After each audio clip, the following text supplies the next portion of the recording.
Hello friends, आज हम 9 अगस्त की जो इम्पोर्टेंट बातें हैं वो देखें तो हम सब जानते हैं कि 15 अगस्त 1947 को हमारा जो भारत देश है वो अंग्रेज़ों की जो गुलामी है उससे आज़ाद हुआ था।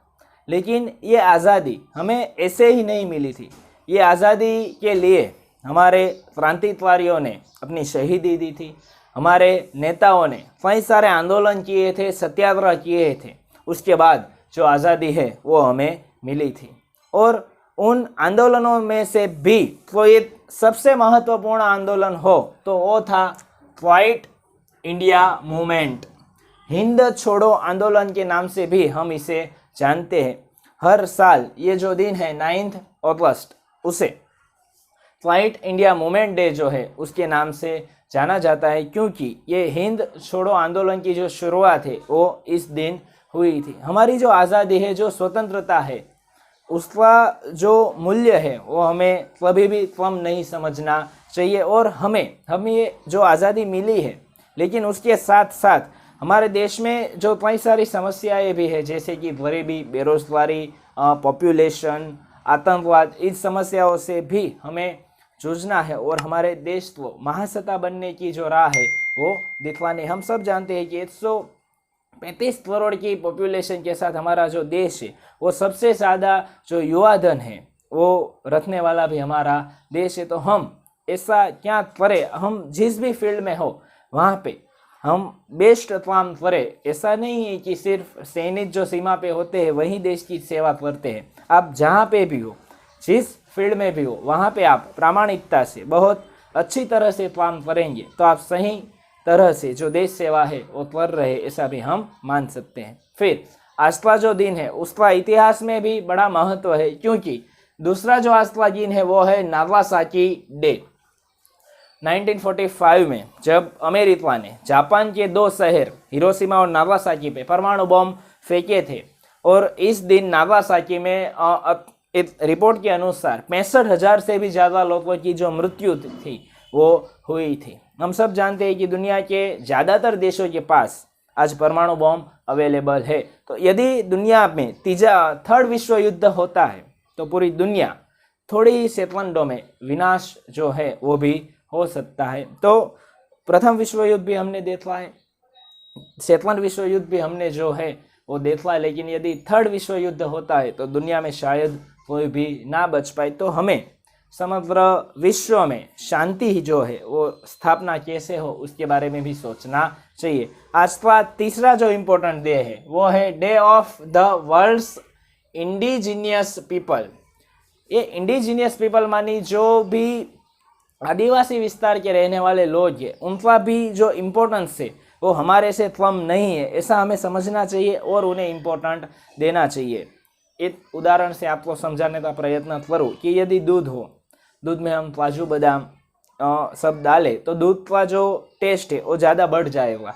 लेकिन यदि हम ऐसा कुछ नहीं भी डालते हैं तो भी दूध का अपना जो वैल्यू है वो है। तो ये लोग भी मनुष्य है, तो मनुष्य का अपना जो वैल्यू है वो हर समय रहना चाहिए। तो इसे समझने के लिए ये जो डे है 9 अगस्त, उसे day of the world's indigenous day जो है उसके नाम से भी जाना जाता है। तो आज के 3 जो महत्वपूर्ण डे है, quite India movement day, Nagasaki day और इंडिजीनियस पीपल के लिए जो उनका इम्पोर्टेंट समझने का दिन है वो भी आज ही है। उसके बाद हम सब जानते हैं कि एरिया की दृष्टि से विश्व का सबसे बड़ा देश है रशिया, सोवियत यूनियन के नाम से भी जाना जाता है।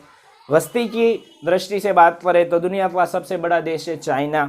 भारत देश की बात करें तो एरिया में हमारे देश का नंबर 7वां आता है और वस्ती में दूसरा आता है। तो फ्रेंड्स, एरिया की दृष्टि से हमारे देश में सबसे छोटा जिला, एरिया की दृष्टि से, विस्तार की दृष्टि से हमारे देश का सबसे छोटा जिला कोई हो तो वो है माहे। माहे नाम का जो जिला है वहाँ पे आया हुआ है पौंडीचेरी के अंदर। पौंडीचेरी के अंदर जो माहे नाम का जिला आया हुआ है, जिसका क्षेत्रफल सिर्फ 9 वर्ग किलोमीटर है, वो हमारे देश का सबसे छोटा जिला जो है वो भी है। इसके बाद हम सब जानते हैं हमारे देश में कई सारी योजनाएं चल रही है। एक मिशन भी चल रहा है जिसे हम स्वच्छ भारत मिशन के नाम से जानते हैं। हमारे पूरे देश में लोग जागरूक बने, यहाँ तहाँ गंदगी ना फैलाए, इस हेतु से जो हमारे देश में मिशन चल रहा है स्वच्छ भारत मिशन, उसकी जो शुरुआत है वो हुई थी 2 अक्टूबर 2014।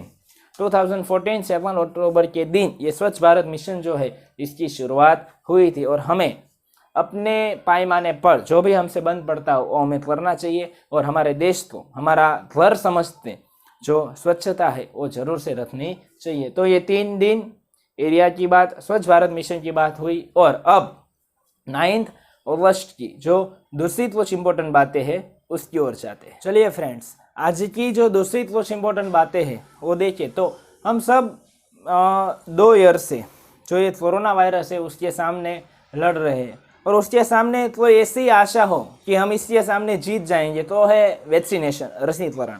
इंडिया में भी ये रसीकरण जो है बहुत तेज़ी से, बहुत अच्छी तरह से चल रहा है। हमारे देश में कोवैक्सीन और कोविशील्ड ये 2 जो रसी है वो सबसे ज़्यादा यूज़ हो रही है। रशिया की जो रसी है स्पुतनिक उसका भी उपयोग हो रहा है, लेकिन कोवैक्सीन और कोविशील्ड का सबसे ज़्यादा जो यूज़ है वो हो रहा है। तो कोरोना के सामने 100% वैक्सीनेशन होने वाला जो शहर है उसका नाम है, सबसे पहला शहर भुवनेश्वर। भुवनेश्वर के अंदर 100% पीपल जो है वो रसी जो है वो ले चुके हैं। भुवनेश्वर जो है वो उड़ीसा के अंदर आया है, उड़ीसा के अंदर आया। उसके जो मुख्यमंत्री है उनका नाम है नवीन पटनायक। नवीन पटनायक जो है वो अभी उड़ीसा के चीफ मिनिस्टर है, और राज्यपाल जो है उनका नाम है गणेशी लाल। गणेशी लाल जो है वो उनके राज्यपाल का नाम है। तो कोविड के सामने 100% वैक्सीनेशन करने वाला जो पहला शहर है वो बनता है भुवनेश्वर। इसके बाद गिरनार जो है, हम सब जानते हैं कि बहुत ही रहस्यमय है, कि किसी भी आधार के बिना वो जैसे है वो ऐसे रहना बहुत ही मुश्किल है। गिरनार के अंदर ऐसी कई सारी चीज़ें हैं जो आज तक हम नहीं जानते। गिरनार के में मिले 3 शिलालेख, गिरनार के अंदर टोटल 3 शिलालेख जो मिले हैं उसमें पहला है, आप सबने सुना ही होगा, अशोकवा शिलालेख। अशोकवा जो शिलालेख है वो है। नंबर 2 पे है स्कंदगुप्त शिलालेख, स्कंदगुप्त शिलालेख जो है वो है। और नंबर 3 पे है रुद्रादम शिलालेख, रुद्रादम शिलालेख जो है वो है। तो ये 3 जो शिलालेख है वो है। और ये गिरनार जो है हमारे लिए भव्य जो हमारी संस्कृति है वो भी दिखलाता है। तो वैक्सीनेशन और गिरनार की जो बात है वो भी हमने आज की। फ्रेंड्स, आज हमने 9 अगस्त की जो इम्पोर्टेंस बातें हैं वो देखी। आपके पास कोई सजेशन हो तो ज़रूर से हमें दीजिए। आज तक आप सब ने हमें जो सपोर्ट किया है ऐसा ही सपोर्ट आगे भी करते रहेंगे, ऐसी हमें आशा है। आप सबका बहुत बहुत धन्यवाद। Thank you very much.